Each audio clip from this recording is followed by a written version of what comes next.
Item ಯಾವುದೇ ಇರಲಿ try ಮಾಡಿ ಆಚಿ ಚಿಕನ್ ಮಸಾಲಾ. ಆಚಿ ಚಿಕನ್ ಮಸಾಲಾ. ಜೇಕಬ್ ಕ್ರಾಸ್ಟ್ ಆರ್ಥಿಕ ತಜ್ಞರು. ಸರ್ ನಮಸ್ಕಾರ, ಕಾರ್ಯಕ್ರಮಕ್ಕೆ ಸ್ವಾಗತ ನಿಮಗೆ. ಎಸ್, ರಘು ದೊಡ್ಡೇರಿ ಅವರೇ, ಬಿಜೆಪಿ ವಕ್ತಾರರು ಹೇಳ್ತಾ ಇದ್ದಾರೆ ಕೇಂದ್ರ ಸರ್ಕಾರ ಅಲ್ಲ ಕಾರಣ, ರಾಜ್ಯ ಸರ್ಕಾರಗಳು ಅಂತ ಹೇಳಿ. ನೀವೇನು ಹೇಳ್ತೀರಿ? ರಾಮ್, ಒಂದು ವಿಚಾರವನ್ನು ದಯವಿಟ್ಟು ಈ ರಾಜ್ಯ ಜನತೆ ಅರ್ಥ ಮಾಡ್ಕೊಂಡಿದ್ದಾರೆ. ಇವತ್ತು ₹3 ಬೆಲೆ ಜಾಸ್ತಿ ಮಾಡಿರೋದು ರಾಜ್ಯ ಸರ್ಕಾರದ ತಪ್ಪಿನಿಂದ ಅಂತ ಹೇಳ್ತಕ್ಕಂಥ ಲಾಂಚ್ಗೆ ಲಜ್ಜೆಗೆಟ್ಟ ಇನ್ನು ನನಗೆ ಭಾಷೆಗಳು ಬರ್ತವೆ ಸರಿನಾ, ಇಂಥ ಲಜ್ಜೆಗೆಟ್ಟ ಬಿಜೆಪಿ ಸರ್ಕಾರ ಈ ದೇಶದ ಈ ಪ್ರಪಂಚದಲ್ಲಿ ಯಾವುದೂ ಇಲ್ಲ. ಯಾಕೆಂದ್ರೆ ಇವರು ಮಾಡಿರ್ತಕ್ಕಂಥ ಅನ್ಯಾಯಕ್ಕೆ, ಇವರು ಮಾಡಿರ್ತಕ್ಕಂಥ ದೇಶದ್ರೋಹಕ್ಕೆ, ಇವರು ಮಾಡಿರ್ತಕ್ಕಂಥ ನಾನು ಆ ಭಾಷೆಗಳನ್ನು ಹೆಂಗೆ ಉಪಯೋಗಿಸಿ ನನಗೆ ಇವತ್ತು ಅಷ್ಟು ಆಕ್ರೋಶ ಬರ್ತಾ ಇದೆ. ನಾನು ಒಬ್ಬ ಪಕ್ಷದ ವಕ್ತಾರನಾಗಿ ಮಾತಾಡ್ತಾ ಇಲ್ಲ. ಬೆಲೆ ಜಾಸ್ತಿ ಮಾಡಿದಾಗಲೂ ಆಕ್ರೋಶ ಬರಬೇಕಾಗಿತ್ತಲ್ಲ ಜನಗಳಿಗೆ.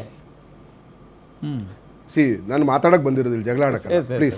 ಸೊ ಹಾಗಾಗಿ ನಿಜವಾಗ್ಲೂ ನಾನೊಬ್ಬ ಸಾರ್ವಜನಿಕನಾಗಿ ಒಂದು ಪಕ್ಷದ ವಕ್ತಾರ ನಂತರ, ಆದ್ರೆ ಇವತ್ತು ನಿಜವಾಗ್ಲೂ ಒಬ್ಬ ಸಾರ್ವಜನಿಕನಾಗಿ ಈ ದೇಶದ ನಾಗರಿಕನಾಗಿ ಬೆಂದೋಗಿದ್ದೇನೆ, ಬೆಲೆ ಏರಿಕೆಯ ಬೆಂದೋಗಿದ್ದೇನೆ. ಕೇವಲ 10 ವರ್ಷದಲ್ಲಿ ₹60 ₹70 ಇದ್ದಂತ ಬೆಲೆ ಎಣ್ಣೆ ಇವತ್ತು ₹200 ಕ್ರಾಸ್ ಆಗಿದೆ. ಕೇವಲ ₹64 ಇದ್ದಂತ ಪೆಟ್ರೋಲ್ ಡೀಸೆಲ್ ಇವತ್ತು $106, $109, $110 ಹೋಗಿದೆ. ಅಂದ್ರೆ ಕೇಂದ್ರ ಸರ್ಕಾರದ ಯೋಗ್ಯತೆ ಇಲ್ಲದಿರ್ತಕ್ಕಂಥ ಅಸಮರ್ಥ ಮೋದಿ ಸರ್ಕಾರದಿಂದ ನಾಚಿಕೆ ಇಲ್ಲದೆ ಇವತ್ತು ಏನೇನೋ ಬಡಬಡಾಯಿ ಕೊಚ್ಚಿಕೊಂಡ್ಬಿಟ್ರೆ ಯಾರು ಈ ದೇಶ ಜನತೆ ವೆಯ್ಟ್ ಮಾಡಲ್ಲ. ಚುನಾವಣೆ ಮುಗಿಯುವವರೆಗೂ ಎಲ್ಲ ಮುಚ್ಕೊಂಡು ರಾಹುಲ್ ಗಾಂಧಿ ವಾರ್ ಮಾಡಿದ್ರು. ರಾಹುಲ್ ಗಾಂಧಿ ಅವರು ಹೇಳಿದ್ರು ಚುನಾವಣೆ ನಂತರ ನಿಮಗೆ ಪೆಟ್ರೋಲು, ಡೀಸೆಲ್, ಗ್ಯಾಸು ಎಲ್ಲ ಬೆಲೆಗಳು ಜಾಸ್ತಿ ಆಗ್ತವೆ ಅಂತ ಹೇಳಿ. ಆ ಎಲ್ಲ ಬೆಲೆಗಳು ಈಗ ಒಂದು ಚುನಾವಣೆ ಮುಗಿದು ರಿಸಲ್ಟ್ ಬಂದು ನೆಕ್ಸ್ಟ್ ದಿನನೇ ಎಲ್ಲ ಜಾಸ್ತಿ ಆಗಿದೆ. ₹1000 ಮೊದಲನೇ ಬಾರಿಗೆ ₹1000 ನೀವು ಕಮರ್ಷಿಯಲ್ ಇದು ಗ್ಯಾಸ್ ಆಗಿದ್ದ ನೋಡಿದ್ದಾರೆ ಸರಿನಾ. ಇಡೀ ಪ್ರಪಂಚದಲ್ಲಿ ಯಾವುದೇ ಒಂದು ದೇಶ, ಯಾವುದೇ ಒಂದು ಈ ಕಟಕರು ಕೂಡ ಈ ರೀತಿಯಾದಂಥ ಶಿಕ್ಷೆಯನ್ನ ದೇಶದ ನಾಗರಿಕನಿಗೆ ಕೊಡೋದಿಲ್ಲ. ಯಾಕೆ ಈ ಮಾತನ್ನು ಹೇಳ್ತೀನಿ ಅಂತಂದ್ರೆ ಇದಕ್ಕೆಲ್ಲ ಮೂಲ ಕಾರಣ ಕೇವಲ ಅಸಮರ್ಥ ಮೋದಿ, ಕೇಂದ್ರ ಸರ್ಕಾರ ಯೋಗ್ಯತೆ, ಈ ದೇಶದ 140 ಕೋಟಿ ಜನರನ್ನು ರಕ್ಷಣೆ ಮಾಡುವಂತ ಯೋಗ್ಯತೆ ಇಲ್ಲದವರು ಇವತ್ತು ಭಿಕ್ಷೆಯನ್ನು ಬೇಡ್ತಾ ಇದ್ದಾರೆ. ಈ ಮೋದಿ ಅವರು ಭಿಕ್ಷೆ ಬೇಡ್ತಾ ಇದ್ದಾರೆ. ನಾಚಿಕೆ ಆಗಬೇಕು. ಯಾಕೆ ಅಂತಂದ್ರೆ ದೇಶದ ಜನಗಳೇ ಬನ್ನಿ, ನಾನು 12 ವರ್ಷದಲ್ಲಿ ಕಟ್ಟೆ ಹಾಕ್ಬಿಟ್ಟಿದ್ದೀನಿ, ಈ ದೇಶವನ್ನ ಮುಳುಗಿಸ್ತಾ ಇದ್ದೀನಿ, ಬನ್ನಿ ನೀವೆಲ್ಲ ಎತ್ತಿ ಅಂತ ಮುಳುಗಿಸೋರು ಬಿಜೆಪಿ ಅವರು, ಮುಳುಗಿಸೋರು ಮೋದಿ ಅವರು. ಆದ್ರೆ ರಕ್ಷಿಸಬೇಕಾರದು ಯಾರು? ನೀವೇನು ಪೆಟ್ರೋಲ್ ಡೀಸೆಲ್ ಉಪಯೋಗಿಸಬಾರ್ದಂತೆ, ಚಿನ್ನ ಉಪಯೋಗಿಸಬಾರ್ದಂತೆ. ಚಿನ್ನ ಏನು ಮದುವೆ 1 ವರ್ಷ ಯಾವುದೇ ಸಮಾರಂಭಗಳಿಗೆ, ಯಾವುದೇ ಹಿಂಗೆ ಹೇಳಿದೆ ಮಾತು, ಯಾವುದೇ ಸಮಾರಂಭಗಳಿಗೆ ಒಡವೆಯನ್ನ ಕೊಳ್ಬೇಡಿ, ನಾಚಿಕೆ ಆಗಬೇಕು. ಹಿಂದೂ ಧರ್ಮದ ರಕ್ಷಣೆ ಅಂತ ನಿಮಿಷ ಕಟ್ಟಪ್ಪಣೆ ಅಲ್ಲ, ಹಿಂದೂ ಧರ್ಮದ ಪ್ರತಿಪಾದಕ ಅಂತ ಬರ್ತಕ್ಕಂಥ ಬಿಜೆಪಿ ಅವರಿಗೆ ನಾಚಿಕೆ ಆಗಬೇಕು. ಈ ದೇಶದ ಹಿಂದೂ ಸಂಪ್ರದಾಯದ ಪ್ರಕಾರ ಮಂಗಳಸೂತ್ರ ನಮ್ಮ ದೇಶದ, ನಮ್ಮ ಹಿಂದೂ ಹೆಣ್ಣುವಿನ ಸಂಸ್ಕೃತಿ ಮತ್ತೆ ಅದೊಂದು ಅಸ್ಮಿತೆ. ಆ ಅಸ್ಮಿತೆಗೆ ನೀವು ಮಂಗಳಸೂತ್ರವನ್ನು ಕೊಳ್ಕೊಳ್ಬೇಡಿ ಅಂತ ಹೇಳ್ತಕ್ಕಂಥ ದರಿದ್ರ ಕೆಟ್ಟ ಸ್ಥಿತಿಗೆ ಬಂದಿದೆ ಅಂತಂದ್ರೆ ಈ ದೇಶ ಯಾವಾಗ ಇದಕ್ಕೆ ಹೋಗಿದೆ. ಮೊದಲು ಒಂದು ಇದಿತ್ತು, ಏನು ಹಿಟ್ಲರ್ ಕೂಡ ಇಷ್ಟು ದರಿದ್ರವಾಗಿ ಅಂದ್ರೆ ಇಷ್ಟು ಆಟೋಕ್ರಸಿಗೆ ಬಿಹೇವ್ ಮಾಡಿರಲಿಲ್ಲ ಅನ್ಕೊಳ್ತೀನಿ.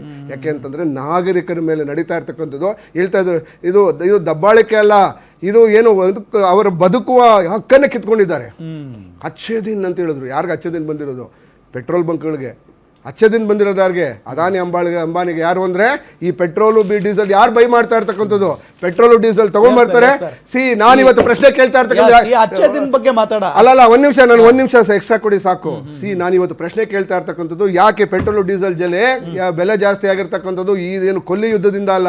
ನಮಗೆ ರಷ್ಯಾದಿಂದ ಪೆಟ್ರೋಲು ಡೀಸೆಲ್ ಬೆಲೆ ಬ್ಯಾರಲ್ಗೆ $45 ಸಿಗ್ತಾ ಇತ್ತು. 1 ಲೀಟರ್ ಪೆಟ್ರೋಲು ₹19 ಸಿಗ್ತಾ ಇತ್ತು. ₹19 ತಾಕತ್ತಿದ್ರೆ ರಿಲೀಸ್ ಮಾಡಕ್ಕೆ ಹೇಳಿ ಬಿಜೆಪಿ. ಮೋದಿಗೆ ಏನಾದ್ರು ನಿಜವಾದ ಗಂಡಸ್ತನ ಇದ್ರೆ, ತಾಕತ್ತಿದ್ರೆ ಎಷ್ಟು ರೂಪಾಯಿಗೆ ಬೈ ಮಾಡ್ತಿದ್ವಿ ಅಂತ ಹೇಳಿ $45 ಬೈ ಮಾಡ್ತಿದ್ರು, ₹19 ಬೈ ಮಾಡ್ತಾ ಇದ್ರು. ಆದ್ರೆ ಟ್ರಂಪ್ ಹೇಳಿದ್ರು ಬೈ ಮಾಡಬೇಡಿ ಅಂತ. ನಿಮಗೆ 56 ಇಂಚ್ ಅಂತ ಹೇಳಿದ್ರು, ಅದಿಲ್ಲ ಬಿಡಿ, ಇವಾಗೆಲ್ಲ 45 ಬಂದ್ಬಿಟ್ಟಿದೆ, ಶ್ರಿಂಕ್ ಆಗ್ಬಿಟ್ಟಿದೆ. ನಿಮಗೆ ಏನು ನಿಜವಾಗ್ಲೂ ತಾಕತ್ತಿದ್ರೆ ಹೇಳಿ ಟ್ರಂಪ್ಗೆ. ಸೊ ಅವ್ರು ಟ್ರಂಪ್ ಕೊಂಡಂಗೆ ನೀವು ಕುಣ್ಕೊಂಡು ಕೂತಿದ್ದೀರಿ. ನಿಮಗೆ ತಾಕತ್ತಿದ್ರೆ ಯಾಕೆ ರಷ್ಯಾದಿಂದ ಯಾಕೆ ಆಯಿಲ್ ಪೈ ಮಾಡ್ತಾ ಇಲ್ಲ ನೀವು? $19 ಸಿಗ್ತಾ ಇದೆ ಇವತ್ತು. $19 ಒಂದು ಪೆಟ್ರೋಲ್ 1 ಲೀಟರ್ ಸಿಗ್ತಾ ಇದೆ ಅಂದ್ರೆ $109 ಯಾಕೆ ಆಗ್ತಾ ಇದ್ದೀರಿ? ಯಾರ ಮೇಲೆ ಆಗ್ತಾ ಇದ್ದೀರಿ? ಕಳೆದ 10 ವರ್ಷದಲ್ಲಿ ಸರಿಸುಮಾರು 10 ಲಕ್ಷ ಕೋಟಿ ಕೊಳ್ಳೆ ಹೊಡೆದಿದ್ದೀರಿ ಜನರನ್ನ. ಆಯ್ತು, ನೀವು $109 ಜಾಸ್ತಿ ಮಾಡಿದ್ದೀನಿದ್ರಲ್ಲ, ಪೆಟ್ರೋಲ್ ಡೀಸೆಲ್ ಇದು ಬ್ರಂಟ್ ಆಯಿಲ್ ಕಮ್ಮಿ ಆದಾಗ ಜನಗಳು ಕಮ್ಮಿ ಮಾಡಿದ್ರ ನೀವು? 10 ಲಕ್ಷ ಕೋಟಿಯನ್ನ ಕೇಂದ್ರ ಸರ್ಕಾರ ನಡೀತಿರ್ತಕ್ಕಂಥದ್ದೇ ಜನರನ್ನ ಕೊಳ್ಳೆ ಹೊಡೆದಿರ್ತಕ್ಕಂಥ ಕೊಳ್ಳೆ ಹಣದಿಂದ. ಆ ಟ್ಯಾಕ್ಸು ಮತ್ತೆ ಸೆಸ್ ಒಂದಲ್ಲ, ಟ್ಯಾಕ್ಸ್ ಬೇರೆ, ಸರಿಸುಮಾರು 10 ಲಕ್ಷ ಕೋಟಿಯನ್ನ ನೀವು ಕೊಳ್ಳೆ ಹೊಡೆದಿದ್ದಲ್ಲ ಕಳೆದ 10 ವರ್ಷದಲ್ಲಿ. ಜನಗಳಿಗೆ ಎಲ್ಲಿ ಕೊಟ್ಟಿದ್ದೀರಿ ನೀವು? ಇದು ಕೇವಲ ನಿಮ್ಮ ಕ್ರೋನಿ ಕ್ಯಾಪಿಟಲಿಸಮ್ಗೋಸ್ಕರ ಮಾಡಿರ್ತಕ್ಕಂಥ ಲಾಭ.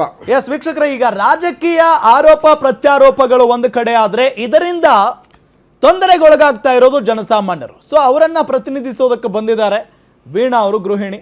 ಮೇಡಮ್ ಏನು ಹೇಳ್ತೀರಿ ಅಂದರೆ, ಸಹಜವಾಗಿ ಅಕ್ಕಿ ದರ ಜಾಸ್ತಿ ಆಗಿದೆ, ಪೆಟ್ರೋಲ್ ಡೀಸೆಲ್ ದರ ಜಾಸ್ತಿ ಆಗಿದೆ, ಮತ್ತು ಗ್ಯಾಸ್ ದರವೂ ಕೂಡ ಜಾಸ್ತಿ ಆಗಿದೆ. ಸೊ ನಿಮಗೆ ಯಾವ ರೀತಿಯಾಗಿದೆ ಎಫೆಕ್ಟ್ ತಟ್ತಾ ಇದೆ?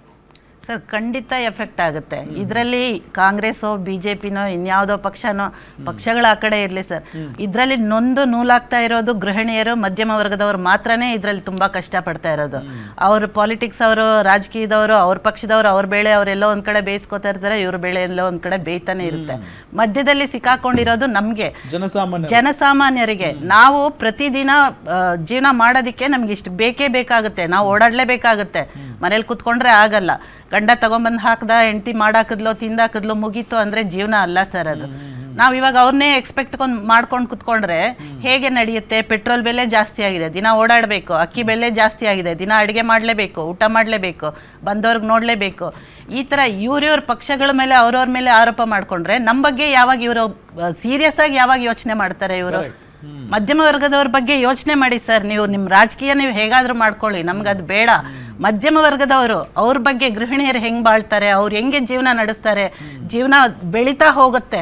ಒಂದು ಹಂತಕ್ಕೆ ಒಂದು ಅಪ್ಪ ಅಮ್ಮ ಆದಮೇಲೆ ಮಕ್ಕಳಾಗ್ತಾರೆ, ಮಕ್ಕಳಾದ್ಮೇಲೆ ಮೊಮ್ಮಕ್ಕಳಾಗ್ತಾರೆ, ಹೀಗೆ ವಂಶ ಬೆಳ್ಕೊಂಡು ಹೋಗುತ್ತೆ.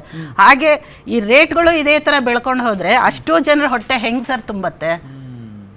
100 ರೂಪಾಯಿ ಇರೋ ಅಕ್ಕಿ ಇವತ್ತು 50 ರೂಪಾಯಿ ಇಲ್ದಿರ ನಾವು ಹೊರಗಡೆ ಏನು ತಗೊಳಕ್ಕಾಗಲ್ಲ. 50ರಿಂದ 100 ರೂಪಾಯಿ ಇಲ್ದಿರ ಏನು ತಗೊಳಕ್ಕಾಗಲ್ಲ. 10,000 ರೂಪಾಯಿ ಸಂಪಾದನೆ, ಒಂದು ತಿಂಗಳಿಗೆ 10,000 ರೂಪಾಯಿ ಸಂಬಳ ತಗೊಂಡು ಬರೋರು 10,000ದಲ್ಲಿ ಹೆಂಗೆ ಜೀವನ ಮಾಡ್ತಾರೆ ಸರ್? ಒಂದು ದಿನಕ್ಕೆ 100 ರೂಪಾಯಿ ಅಂತಂದ್ರು ಅವ್ರ ಬಾಡಿಗೆ ಎಲ್ಲಿಂದ ಕಟ್ತಾರೆ? ಮನೆ ಕರೆಂಟ್ ಬಿಲ್ ಎಲ್ಲಿಂದ ಕಟ್ತಾರೆ? ನೀರಿನ ಬಿಲ್ ಎಲ್ಲಿ ಕಟ್ತಾರೆ? ಸಿಲಿಂಡರ್ ಎಲ್ಲಿಂದ ತಗೊಂಡ್ಬರ್ತಾರೆ? ಎಲ್ಲಾನು ಕೊಲ್ಲಿ ಯುದ್ಧ, ಇನ್ನೊಂದು ಏನೋ ಹೇಳ್ತಾರೆ, ಈ ಪಕ್ಷದವ್ರು ಆ ಪಕ್ಷ ಅದಲ್ಲ ಸರ್. ಸೀರಿಯಸ್ ಆಗಿ ಮಧ್ಯಮ ವರ್ಗದವ್ರ ಬಗ್ಗೆ ಯೋಚನೆ ಮಾಡಿ ಸರ್. ನಿಮಗೆ ವೋಟ್ ಬ್ಯಾಂಕ್ ಇರೋದೇ ಅವ್ರ ಕಡೆ, ಇವ್ರ ಕಡೆಯಿಂದ ಅಲ್ಲ ಇರೋದು, ಮಧ್ಯಮ ವರ್ಗದವರಿಂದ ಇರೋದು. ಇವತ್ತು ಅವ್ರ ಬಗ್ಗೆ ಯೋಚನೆ ಮಾಡಿ ಸರ್. ನೀವು ಅದೇ ರಾಜಕಾರಣ ಬಿಟ್ಟು ಸ್ವಲ್ಪ ಬಡ ಜನರ ಬಗ್ಗೆ ಯೋಚನೆ ಮಾಡಿ. ರಾಜಕಾರಣ ಒಂದ್ ಕಡೆ ಇದೆ. ಇವಾಗ ರಾಜಕೀಯ ಪಕ್ಷಗಳು ಹಾಗಂತ ಹೇಳಿ ಇವ್ರು ಓಡಾಡೋದು ಏನ್ ನಿಲ್ಸಿಲ್ಲ, ಪೆಟ್ರೋಲ್ ಹಾಕೊಂಡು 10 ಕಾರ್ಗಳ ಹಿಂದೆ ಓಡೋದು ನಿಲ್ಸಿಲ್ಲ, ಅವ್ರು ಓಡಾಡೋದು ನಿಲ್ಸಿಲ್ಲ, ಅವರು ರ್ಯಾಲಿಗಳು ಮಾಡೋದು ನಿಲ್ಸಿಲ್ಲ, ಇವರು ರ್ಯಾಲಿಗಳು ಮಾಡೋದು ನಿಲ್ಸಿಲ್ಲ. ಮಧ್ಯದಲ್ಲಿ ನಮಗೆ ಈ ಕಡೆಯಿಂದ ಆ ಕಡೆ ಹೋಗಬೇಕು ಅಂದರೆ ಒಂದು ಅರ್ಧ ಗಂಟೆ ಟೈಮ್ ಕೊಟ್ಟಿರ್ತಾರೆ. ಈ ರ್ಯಾಲಿಗಳ ಮಧ್ಯೆ ಸಿಕ್ಕಾಕೊಂಡ್ರೆ ನಾವು ಹೇಗೆ ಹೋಗಿ ಅಲ್ಲಿಗೆ ರೀಚ್ ಆಗ್ತೀವಿ sir? Yes sir, yes ma'am ಬರ್ತೀನಿ.